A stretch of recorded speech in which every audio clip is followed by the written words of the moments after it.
Alors, Monsieur Ali Hadjaz, vous êtes écrivain, chercheur en archéologie. Vous êtes en fait un passionné d'archéologie. Et votre spécialité? Ma spécialité, en fait, elle n'est pas spécifique, elle n'est pas spéciale parce que déjà j'écris, j'ai 5 romans sur le marché. Et ces derniers temps, je me suis un peu mis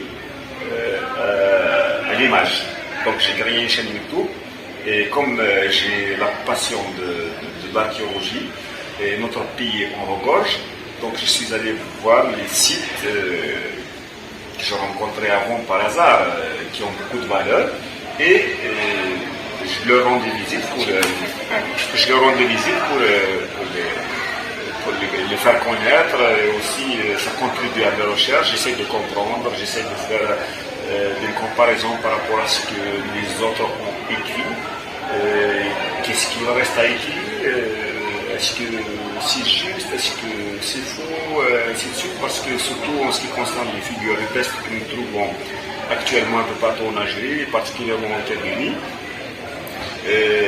par exemple Poéto ou bien les anciens, comme Comte, etc., qui ont relevé à l'époque avec leurs moyens, ils n'ont pas vraiment relevé l'exactitude des caractères.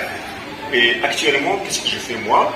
Je suis allé donc sur place avec un logiciel un peu spécial et j'ai réussi à voir ce que les gens n'ont jamais vu.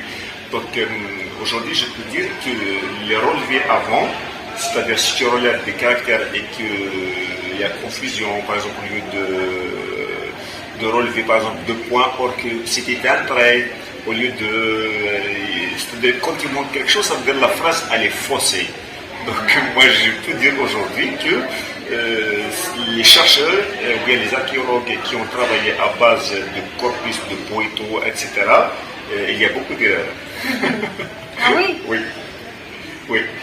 Donc sur ma chaîne, je mets en évidence tout ça, je fais les comparaisons et avec ce logiciel, je dis que c'est un logiciel qui éclaircit les écritures ou bien les figures du texte. D'accord. Et est-ce que vous faites comment dans cette chaîne? Est-ce que vous montrez juste les images ou alors vous rencontrez des chercheurs, Oui, je suis en relation avec des chercheurs qui me contactent en privé. Et aussi, moi, ça fait longtemps que je fais des recherches, donc j'ai la base de données de tout ça. Et ce que je fais, je ne fais pas d'imitation. Donc si je fais des recherches, c'est pour trouver quelque chose. C'est parce que j'ai trouvé des choses. Donc moi, c'est les chercheurs qui cherchaient dans les bibliothèques. Moi, je cherche sur place. Une fois sur le terrain, qu'est-ce que vous avez découvert par rapport à tous ces écrits sur notre archéologie, notre patrimoine? C'est-à-dire d'abord, quand tu sors sur le terrain, c'est tout un autre monde. C'est-à-dire ça n'a rien à voir avec le papier ou bien avec ceux qui ont écrit les anciens, parce que généralement ce sont les Français à l'époque, dans les années 60, etc., bien avant. Mais je vous ai dit qu'ils n'avaient pas relevé avec exactitude. Donc j'insiste sur ce mot-là. Des caractères qu'ils ont trouvés. Et aussi, ils n'ont pas fait le tour de tous les sites que nous avons. Et aussi, il y a beaucoup de sites occultés.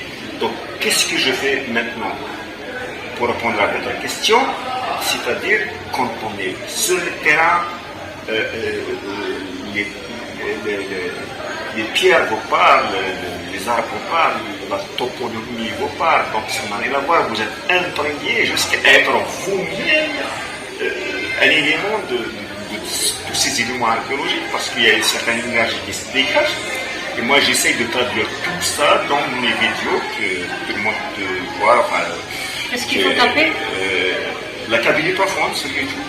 Les chaînes connues sur l'archéologie, tout ce qui concerne la culture algérienne, berbère en particulier. Une chaîne qui rassemble, parce que moi je suis un rassembleur.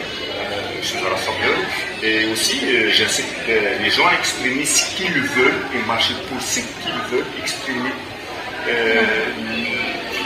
Clairement la belle vie ou bien les bonnes choses qu'ils veulent goûter, qu'ils veulent entendre, qu'ils veulent voir dans notre beau pays. Vraiment, et l'écriture dans tout ça? L'écriture dans tout ça, donc on a parlé uniquement de l'archéologie, alors que j'ai 5 romans. Donc le premier, il est sorti en 2005, la division, il est épuisé avec les exemplaires. Je suis resté 13 ans après, j'ai sorti Silence, aussi il est épuisé. Dommage pour certains lecteurs qui sont venus me demander. Maintenant, j'espère qu'il y aura quelqu'un qui va le rééditer bientôt. En 2019, donc, j'ai sorti aussi La Cabane des Ogres chez Odyssée. 2018, La Cabane des Ogres. 2019, Isis. Comme je suis aussi un passionné de la mythologie égyptienne, j'ai rencontré beaucoup de similitudes entre ce qu'il nous racontait ici en Afrique du Nord, en Berbérie, toutes les histoires et les contes et les légendes ressemblent beaucoup à ce qui se raconte aussi en Égypte. Donc quand j'ai lu, j'ai fait des recherches très approfondies sur Isis. J'ai adoré cette histoire-là. J'ai lu presque toutes les versions, tout ce qui a été écrit sur Isis, tout ce qui a été dit, soit d'une façon ésotérique ou bien d'une façon classique. Et j'ai condensé tout ça. Je l'ai rencontré en 72 pages. Le terme 72, je sais que ça va interpeller certains. J'ai raconté en kabyle, c'est-à-dire pour mettre à la disposition des enseignants des textes, des contes sur les légendes. Et aussi, quand j'ai vu tout ça, maintenant, on peut dire que la culture ou bien la civilisation de l'Afrique du Nord, il ne faut pas la limiter, comme on dit, des îles Canaries à Siwa. Non, l'Afrique du Nord, elle est berbère, de l'Atlantique jusqu'à la mer Rouge. On ne peut pas exclure un pays, quand on dit l'Afrique du Nord, on exclut l'Égypte. Non, l'Égypte, ça fait partie de ce terrain-là. Mais quand on fait des recherches très approfondies, on se rendra compte que si l'Égypte a eu cette civilisation-là, cette place-là, c'est parce qu'on peut dire, comme l'Algérie par exemple, c'est la capitale. Et ça, c'est eu égard au fleuve du Nil, au delta. Aussi, c'est pour ça que les anciens ont choisi de construire là-bas des pyramides, parce que si on prend par exemple les terres émergées du globe terrestre, le plateau de Gizeh, c'est le sous-continent. C'est pour ça qu'on dit l'Égypte au Moyen. Vraiment, si tu prends toutes les terres émergées du globe terrestre, tu fais le centre, c'est le plateau de Gizeh. Et là, la cabane des ogres, c'est une légende. La cabane des ogres, en fait, tout est parti à partir de là parce que c'était un conte que m'avait raconté ma grand-mère. Je peux dire que je suis initié par ma grand-mère. Elle était née en 1897 ou 96, présumé. Elle est morte ici en 90, mais c'est elle qui m'a fait grandir. J'étais avec elle, je dormais avec elle depuis que j'étais bébé, jusqu'à ce que je sois au lycée, etc. Mais je me souviens de tout ce qu'elle m'a raconté. Chaque nuit, elle m'a raconté une histoire. C'était vraiment les mille et une nuits. Et plus tard, bien sûr, j'ai découvert ce Taous Amroche, ainsi de suite. Il y a beaucoup de gens qui ont raconté les légendes, les contes de chez nous. Et j'ai adoré le conte de Nunja Otaï. Tout le monde connaissait ce conte-là. Et la façon dont on l'a raconté, j'ai essayé de capter ce souvenir-là avec des émotions, avec tout ce qui pouvait former mon imagination, l'exciter, l'esprit et tout. Et j'ai fait ce livre-là qui, à la fin, d'ailleurs, j'en parlais tout à l'heure à un ami, j'ai dit, quand j'écrivais, je ne savais pas que j'écrivais. Le stylo allait tout seul. Et c'est sorti comme un conte, c'est non seulement un conte de légende, mais aussi un parcours initiatique. D'accord. Parce que et plus tard, c'est à partir de là, c'est à partir de ce conte-là, parce que tout le monde me dit d'où tu tiens ce conte. Je dis de ma grand-mère, mais ma grand-mère, elle le tient de qui? Donc ça vient de quelque part. Elle n'a jamais été à l'école. Alors, d'où viennent tous ces contes-là? Alors, à force de chercher, je suis allé dans la mythologie grecque, enfin, on peut dire gréco-romaine, et je suis tombé. J'ai rencontré beaucoup de contes qui nous rassemblent dans la mythologie aussi, dans les contes grecs.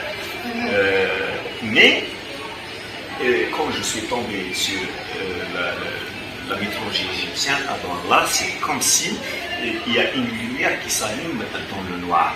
Tu aperçois tout, tu dis, ah, c'est chez nous, c'est tout ça. Surtout Isis, presque toutes les étapes d'Isis, ça ressemble, il y a beaucoup de passages où il y a des similitudes. Quand j'ai lu ça, je connaissais même, je vous assure que je ne connaissais rien du tout sur Isis, ni sur la mythologie égyptienne. Mais déjà le fait que Mohammed a été tué, puis ressuscité par Teriel, c'est exactement le conte d'Isis,